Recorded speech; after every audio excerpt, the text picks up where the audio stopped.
The advice I give to someone going through the application process is keep an eye on the firms that you're applying for. I know friends from uni who had a bit of a scattergun approach where they were like, right, I'm going to apply for 50 firms, I've got my spreadsheet, these are all the deadlines, I'm just going to apply for loads. But actually, I think the people who did best and ended up getting training contracts were the people who really tailored their applications to the firms they were applying for. Trying to attend events so you get a flavour for what the firm's actually doing. And I think at the moment, because so many events are taking place virtually, that's actually really good. I think the pandemic sort of accelerated that process, so it's not difficult to listen to a presentation delivered by a law firm anymore. They're available, they're online, and then when you come to write your application, you know what the grad recruitment team are looking for. So for me, I'm a real heavy believer in if you have any sort of hobby or anything you're interested in, just don't dismiss it.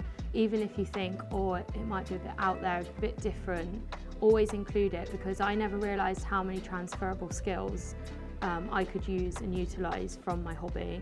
I danced since I was 4 in a team environment at the same academy all throughout. I finished last year at 23. I've stayed at the same academy. I've never crossed or changed or anything like that.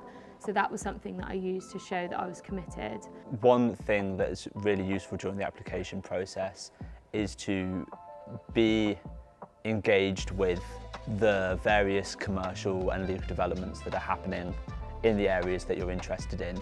So read the news, read the articles, listen to podcasts, or whatever resource works for you. And the more that you are engaged with it, the more enthusiastic you can be, the more prepared you can be for application questions or unexpected interview questions. And I think that's really what the main thing is. It's about coming across in a way that engages with the firm, shows who you are and what kind of person you would be to work with.